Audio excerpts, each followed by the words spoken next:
Before we start the story, please consider subscribing to our channel. Help us reach our goal of 1,000 subscribers. The grand assembly of predators was not a place for the faint-hearted. Even seasoned diplomats hesitated at its threshold, where the air itself seemed to hum with the low vibrations of concealed growls and territorial warnings. Beneath the towering crystalline arches of the pavilion, predators from every corner of the galaxy gathered. Massive Threxans with armored hides, sinuous Malvaridans, whose fangs dripped a harmless-looking sap, and wiry Olodrith who moved like coiled lightning waiting to strike. Yet today their gazes, usually hard with suspicion, were instead filled with something rarer, uncertainty. At the center of the marble floor stood Elder Vaksha, matriarch of the Threxan Clawborn. Her scales shimmered darkly under the shifting lights, a badge of her lineage's strength, but tonight her shoulders hunched under an unfamiliar burden. In her clawed hand, she clutched an old relic, a simple worn child's tunic, sized for a human hatchling, frayed at the edges, where countless small hands had clung to it for comfort. "The pact of care was made in blood and honor," Vaksha rumbled, her voice a slow avalanche. "It is not lightly invoked, yet we stand here, ancient and proud, to decide. Shall we once again place our young into the hands of the deathworlders?" Murmur rolled through the gathered elders. Humans. Even now, the word conjured conflicted instincts. Awe, wariness, respect. Deathworlders, they called them, from a planet so hostile that its flora and fauna waged chemical warfare daily, and yet its people walked through such dangers with careless ease. For centuries they had been regarded as a beautiful but terrible force, capable of tenderness, yes, but equally capable of devastation. Counselor Iskaren of the Malvaridans slithered forward, her golden eyes narrow with skepticism.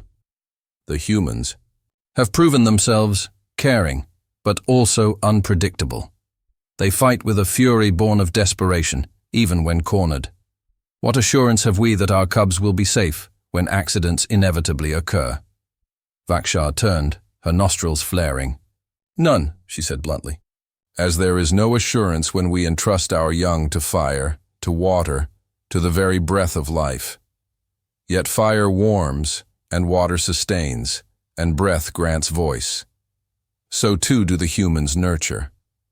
Their instinct to protect the vulnerable outweighs their instinct for violence." A tense pause followed. Then Elder Crone, a towering figure whose spiked mane marked him as a matriarchal male of the Olodrith, lifted his head and spoke. "My clutch was lost once," he said, voice low and rough with remembered pain. "A hunting expedition gone awry on the death world called Earth. Flash floods, razor storms, none of our own could survive. It was the humans who found my young, shielded them, fed them, nursed them back to health while we flailed helplessly through bureaucratic labyrinths."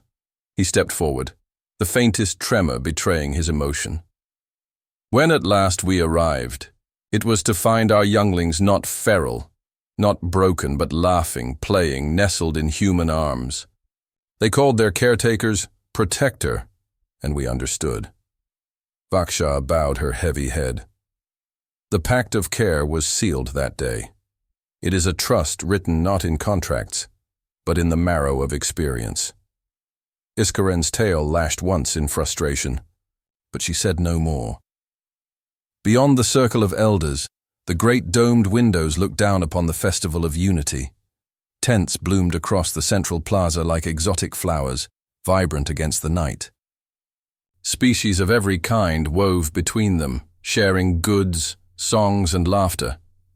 This festival was to be historic, the first time so many predator species would gather with their families, openly, peacefully, and therein lay the heart of the tension. Tradition dictated that during ceremonial gatherings, younglings must be cared for apart from their kin, symbolizing trust in the community itself. But who among the predators could be trusted to tend the most precious, most vulnerable lives?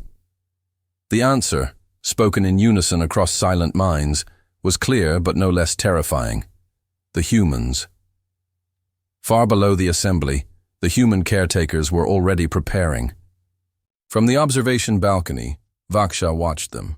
A dozen individuals clad in soft, durable fabrics, moving with purposeful grace through the cub compound.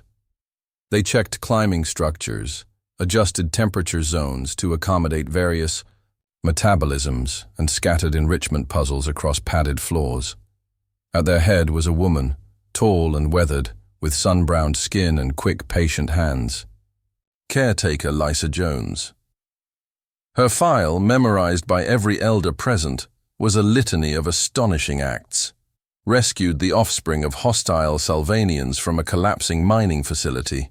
Soothed a rampaging juvenile Scarveth with nothing but a lullaby. Fostered more species than any recorded xenologist in living memory. Among humans, she was merely notable. Among the predators, she was legend. Vaksha found herself wondering, as she often did, what strange alchemy in human hearts bred such contradiction. Apex predators who would shield prey with their very lives, who mourned the loss of every creature, with a sincerity that defied logic. Beside her, Iskaran spoke again, softer this time. If we choose wrongly, we risk everything. But if we choose rightly, we may forge a trust stronger than any treaty. Vaksha nodded once, the decision settling on her like a weight she willingly bore. She lifted the tunic high, the fabric catching the light like a banner. The humans shall be entrusted, she declared. Let the pact of care be honored anew. Chorus of low, rumbling agreement answered her, and with it came the first stirring of hope. In the compound, oblivious to the seismic shift occurring above, Caretaker Jones knelt by a pile of specialized toys, selecting those with the right balance of mental stimulation and safety features. Around her, her team moved like extensions of her will, efficient and focused. Jones paused, sensing something beyond sight. She looked up toward the high windows, meeting Vaksha's gaze across the impossible distance. And then, in a small, instinctive gesture, she smiled and touched her heart with one hand, an ancient earth sign of trust and welcome. Vaksha's throat rumbled, a sound perilously close to a purr. Perhaps, she thought, these fragile creatures from the death world were the strongest among them all. And perhaps tomorrow, when the younglings of Claw and Fang cried not for their parents, but for the humans who shielded them, even the fiercest hearts would understand why the predators of the stars had come to trust the hands of humankind. Far below, the first cubs began to arrive, their wide eyes filled with wary curiosity, their nostrils flaring at the scent of strange kindness. The humans knelt to meet them, palms open, voices soft. The night held its breath. The future shifted, and the story truly began. The first cub to cross into the human compound was a Threxan, his scales a muted bronze that gleamed like old coins under the soft artificial light. He moved with the wary grace of a creature born to survive, each step hesitant, his wide yellow eyes flickering from shadow to movement to scent. Behind him came others, a Malvaridan hatchling, serpentine and iridescent, slithering along a special ramp, a trio of small spiny Volith cubs clumped together like a nervous hedgehog, a lone Olidrith kit, her movements quick and defensive, as though expecting danger at every turn. Caretaker Lysa Jones rose smoothly from her crouch, slow enough that none of the younglings startled. Her team mirrored her movements with practiced ease. They had trained for this, not in simulation, not in theory, but through long months in refugee creches and alien foster homes, where a flinch could mean broken trust and a wrong scent could trigger flight, or worse, violence. Jones's voice, when it came, was low and melodic, a human sound without threat. "Welcome, little ones. This space is yours." The cubs hesitated. Behind the observation glass, unseen by the younglings, but all too visible to Jones and her team, the predator parents watched. Their gazes were sharp, predatory instincts barely leashed, muscles tight with the primal terror of separation. Misstep now would be catastrophic. Jones lowered herself again, palm outstretched. She did not reach. She offered. The Threxan cub tilted his head, nostrils flaring. The human smelled strange. Salt, old sun, and something else. Something warm and steady. A scent he recognized without understanding. Trust. Tentatively, he patted forward and pressed his forehead against her palm. The room exhaled. The tension, breaking like a storm clearing. Within minutes, the rest followed, cautiously exploring the compound. The humans did not crowd them, did not overwhelm them with chatter or demands. Instead, they set about their tasks with a kind of orchestrated invisibility, creating an environment of safety through predictable, non-threatening patterns. Overseeing the activities with keen eyes was Yusuf Patel, Jones's second-in-command. Stocky, with a beard he kept meticulously trimmed to avoid accidental pulls from curious cubs, Patel was the team's logistics master. He moved now between stations, checking environmental controls, adjusting humidity for the Malveridan's delicate skin, lowering ambient noise for the sound-sensitive Volith. Nearby, Talia Vance, the team's emotional specialist, unfolded a series of plush nesting materials and multisensory toys designed for cognitive stimulation across species. Her smile was genuine and effortless, a beacon for hesitant eyes. The initial hour passed with fragile success. Cubs explored, climbing frames, puzzle stations, and quiet corners for rest. A few began to play, tentative at first, then more boldly. Watching from behind the glass, Vaksha allowed herself the smallest of exhales. So far, the humans justified the trust placed in them. But trust, like a youngling's first steps, is not without its stumbles. The incident happened swiftly, born of innocent chaos. The Threxan cub, emboldened by new surroundings and the warmth of acceptance, scrambled onto a climbing structure higher than intended. His claws, still soft and untrained, failed to grip the smooth material. He slipped, a flailing streak of bronze, and collided mid-air with the smallest Volith cub. Instinct exploded in a blink. The Volith, all spines and panic, reacted as its kind must, by bristling, releasing a cloud of tiny, venom-laced quills. The humans moved instantly. Patel snatched a heavier Volith out of harm's way, while Vance swept up two others with a speed that belied her gentle demeanor. Jones was already sprinting, reaching the fallen Threxan just as he struggled to rise. Several quills had embedded themselves in Jones' forearm and shoulder, bright against her brown skin. Thin trails of blood began to seep from the punctures, the venom working its slow, painful alchemy. Around her the cubs froze, terror thickening the air. The Threxan cub whimpered, low and shamed, his body coiling into itself. Jones knelt, ignoring the pain, and reached for him. "You're okay," she murmured, her voice steady despite the venom's growing fire in her veins. "It's not your fault." The cub whimpered again, inching closer, desperate for reassurance.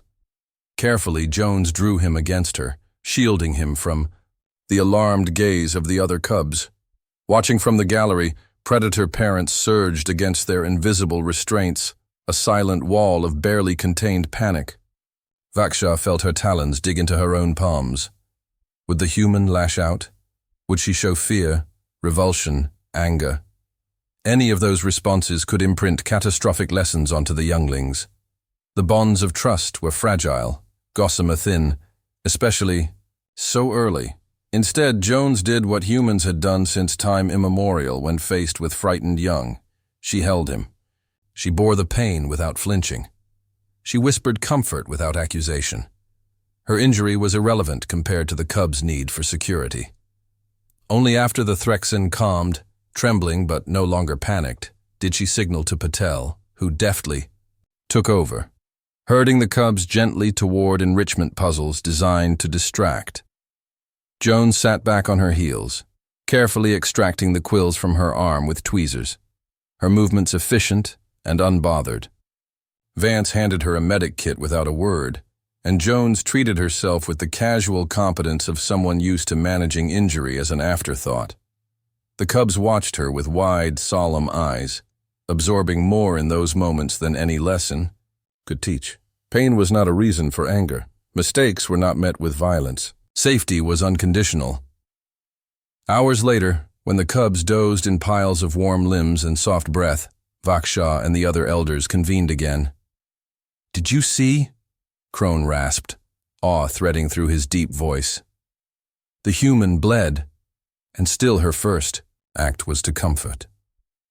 "She should have been afraid," Iskaran whispered, more to herself than anyone else. "She should have been angry." "But she was not," Vaksha said simply. "Because that is the heart of a human."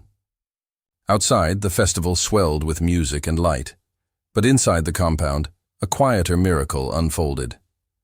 Cubs who would, by instinct and training, view anything unknown with suspicion now twined their bodies against human legs. Tiny teeth gnawed harmlessly at boots. Small claws kneaded fabric in gestures of trust. Soft huffs of breath warmed human hands as younglings nuzzled in their sleep. The humans did not command this trust. They earned it, moment by moment, through patience, vulnerability, and the unshakable belief that the fragile deserved protection simply because they were fragile. Jones stood at the perimeter, leaning lightly against a structural support, as she surveyed the room. Pain flared and faded with her heartbeat, a rhythmic reminder of the day's scars, but she welcomed it. Pain meant she had done her duty. Pain was a small price. Her gaze caught on the Oladrith kit, the shy one who had darted, through shadows rather than engage. Now the kit hovered a few feet away, half hiding behind a nesting pile. Her bright silver eyes were locked onto Jones with laser focus. Slowly, carefully, Jones lowered herself into a seated position, hands resting openly on her knees. She said nothing. She waited. A minute passed, then two. Then, so softly that only those closest might hear, the kit crept forward, step by cautious step until her nose touched the hem of Jones's tunic. She froze, trembling. Jones did not move, did not reach. After another agonizing eternity, the kit gave a small, broken chirr, an instinctive sound of plea, and collapsed against her, pressing her delicate body into the human's wounded side. Jones wrapped her arms around her with infinite gentleness. Above them, the predators of the stars watched, and they understood. Not because of grand speeches or calculated assurances, not because of contracts signed in ink or blood, because trust, real trust, was not given. It was lived. As the artificial night cycle dimmed the lights to a soft twilight, Glow Caretaker Jones lifted her gaze toward the glass wall. She did not smile. She did not bow. She simply held their future in her arms and let them see that it was safe. The cubs dreamed beside her, safe and whole. Tomorrow, the festival would reach its crescendo. Tomorrow, dangers unforeseen would test the fragile bonds, forged here, but tonight belonged to the humans, and they would not fail. Morning in the cub compound began with the kind of quiet bustle that humans specialized in. The kind that stitched order into chaos before chaos even woke to try. Caretaker Lysa Jones rose before the artificial dawn, moving among the sleeping. Younglings like a ghost, checking vitals, adjusting blankets, ensuring no small tail or wing had been pinned in sleep. Around her, her team mirrored her movements. Yusuf Patel calibrated a new scent dispersal system, one designed to ease anxiety among species prone to morning aggression. Talia Vance prepared the first round of protein-rich meals, careful to balance the wide range of dietary needs. Even, the newest team member, young Ethan Cho, moved with measured care, having absorbed in 2 days the lessons others learned through years: patience, consistency, presence. The cubs stirred one by one, blinking in the soft light, stretching stubby, limbs emitting a symphony of yawns, squeaks, and chirrups. Morning was a fragile time. Mistakes made in these early moments could sow fear for an entire day. Jones knelt among them, her arms wide, her face open. "Good morning, little ones," she said, her voice low and sure. Several Threxan cubs bounded toward her immediately, confidence growing with each successful interaction. The Volith trio trundled over more slowly, still wary but willing. Even the shy Olidrith Kit edged close enough to rest her head lightly against Jones's leg. Trust was a garden, and these humans were master cultivators. Yet beyond the domed compound, walls, the atmosphere in the greater festival had shifted. Reports whispered of tensions. Ancient rivalries sparked anew by proximity. Predator instincts reignited by the heady brew of territorial pride and unspoken fears. Security forces, drawn from neutral species, patrolled heavily, their presence a visible admission that even peace was a fragile thing. Vaksha and the Elder Council convened at midday, reading grim updates from the outlying sectors. "There has been a scuffle between the Draxian delegates and the Sylvanian kin-clutches," Crone reported, his voice low. "No serious injuries, but the old blood feuds run deep." Iskaren flicked her tongue, a sign of agitation among her kind. "We have trusted the humans with our young. If violence breaches this place, it will not," Vaksha interrupted, her voice iron. "We have reinforced security. No outsider may breach the cub compound." But even she knew that absolute security was an illusion, especially among predators. Inside the cub area, the humans remained oblivious to the wider tension, deliberately so. Their world narrowed to the cubs, building obstacle courses for the Threxans to strengthen their climbing instincts, creating mind-challenge puzzles for the Voliths, leading gentle trust exercises for the twitchy Olidriths. Jones oversaw it all with a general's eye for strategy and a mother's heart for nuance. She noticed the warning signs before even the security feeds picked them up. A faint vibration through the floor, rhythmic and wrong. A change in the air pressure, subtle but undeniable. The way the Threxan cub's frills flared unbidden, sensing something amiss. She keyed her wrist comm with 2 sharp taps. "Yusuf, Ethan, lockdown protocols, now." No panic, no raised voices. Just a smooth tightening of the net.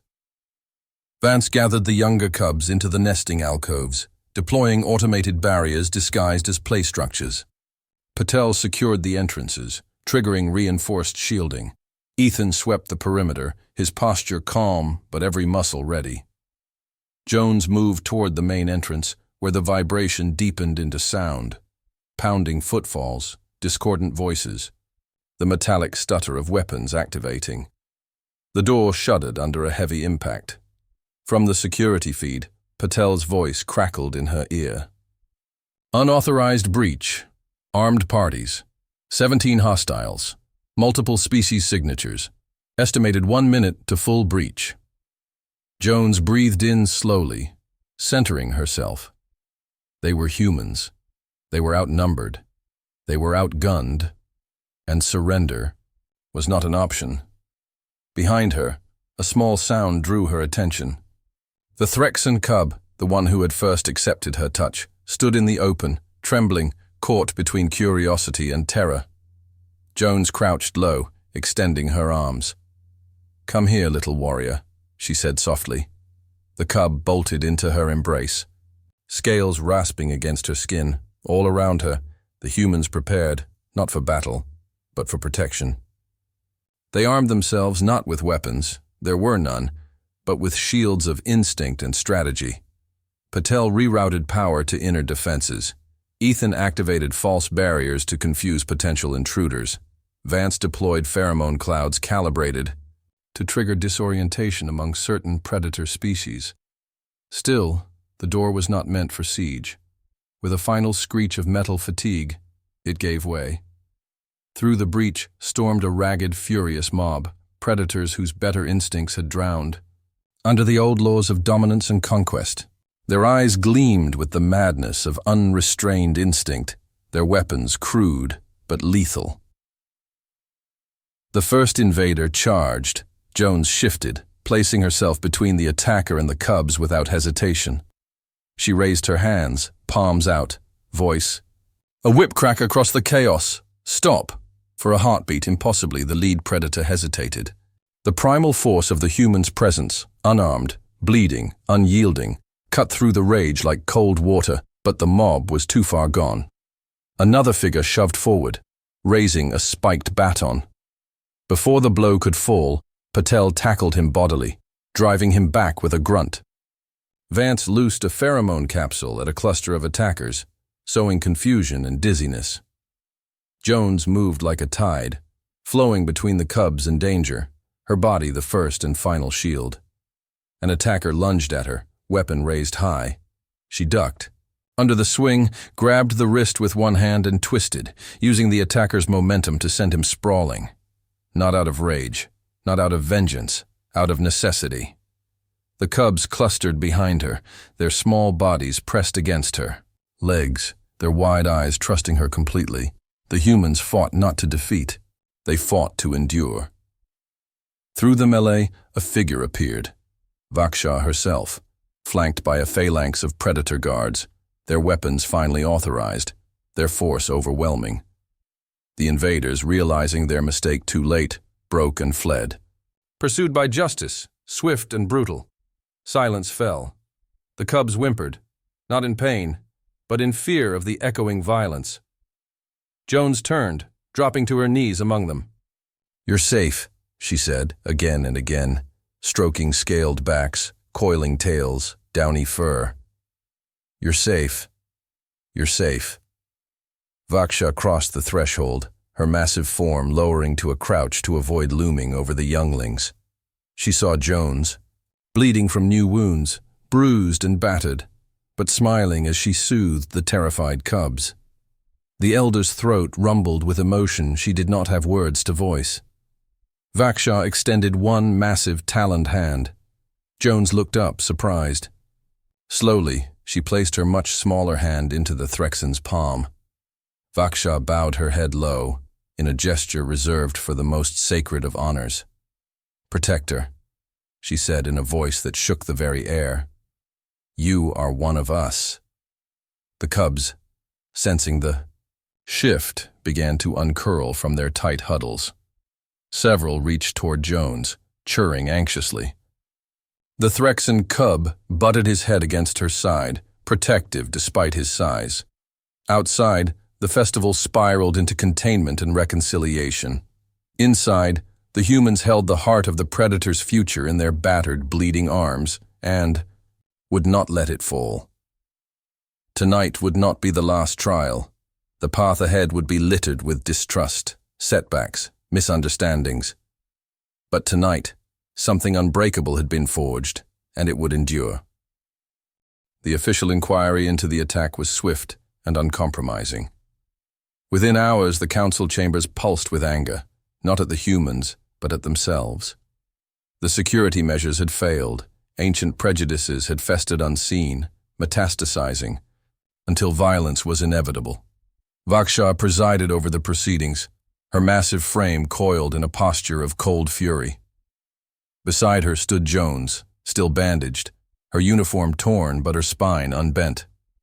The other human caretakers flanked her, Yusuf, Talia, Ethan, each bearing bruises like medals. The room brimmed with delegates from a dozen worlds, some bristling with shame, others humbled by awe. Whispers rustled like dry leaves as the story of the defense spread, growing not through embellishment, but sheer astonishment. A lone human had stood against death to protect children not her own. Not once, not twice, but until her blood painted the floors and her legs threatened to give out. Vaksha raised one clawed hand, silencing the murmur. "We asked," she said, her voice steady as bedrock, "if the humans could be trusted with our young." She turned to Jones, who met her gaze without flinching. "Today," Vaksha continued, "they answered." A ripple passed through the room, a tidal shift in the current of perception. Delegates who had once argued for caution, for separation, for viewing humanity as outsiders, now saw them as something infinitely rarer. Allies, not because they were strong, not because they were clever, but because they had chosen, instinctively and without hesitation, to protect. Vaksha stepped back, allowing another to approach. Elder Karinith of the Volith, whose pale, delicate frame belied a mind as sharp as shattered glass. He studied Jones, his multifaceted eyes glittering. "In our culture," he said, his voice thin but resonant, "a protector of the young is considered sacred. One who shields without expectation of reward is called Valthanai, a soul beyond price." He bowed, his antennae brushing the ground. Others followed, the Oladrith ambassador, the Threxan warriors, even the often proud Draxians. Each bowed in turn, not to a government or a policy, but to a person. Jones shifted uncomfortably under the weight of the reverence. She hadn't acted to earn accolades. She had acted because the cubs needed her, because that was what humans did, when everything else fell away. Yet she understood that something larger than gratitude moved among these alien faces. Trust, true trust, was being born. After the assembly dissolved, Vaksha led Jones and her team to a quiet garden enclosed within the council spire. There, among winding crystal streams and flowering trees, they spoke plainly, without the burden of titles. "You have changed us," Vaksha said, folding her massive hands before her. "You have changed me." Jones smiled faintly, one hand resting against her ribs where bruises blossomed in angry colors. "We didn't come here to change anyone. We just came to help." Vaksha huffed a soft laugh, a sound like rolling stones. "And by helping, you have redrawn the future." A silence fell, gentle and profound. Around them, the garden shifted with the breeze, carrying the sense of a dozen worlds. At last, Vaksha rose. "The cubs await you," she said, voice rumbling low. "They have asked for you, every hour since the attack." The humans exchanged quick glances, exhaustion battling with something stronger, something luminous. Without needing to speak, they followed. Vaksha toward the cub compound. When they arrived, they found the younglings waiting just inside the gates, tails twitching, wings fluttering, frills flaring. The moment Jones stepped inside, a stampede of small bodies surged toward her. She knelt instinctively, arms wide, and they collided with her in a tangle of scales, feathers, fur, and tiny claws. The Threxan cub buried his head against her chest, with a low, warbling growl of affection. The Volith trio wrapped their sinuous limbs around her arms. Even the skittish Oladrith kit clambered awkwardly into her lap. Jones laughed, low and real, the sound shaking loose the last lingering tension from her bones. Around her, the other humans knelt as well, engulfed by cubs who chirped, nuzzled, and chattered in their strange languages, all communicating the same unspoken truth. "You are ours. We are yours."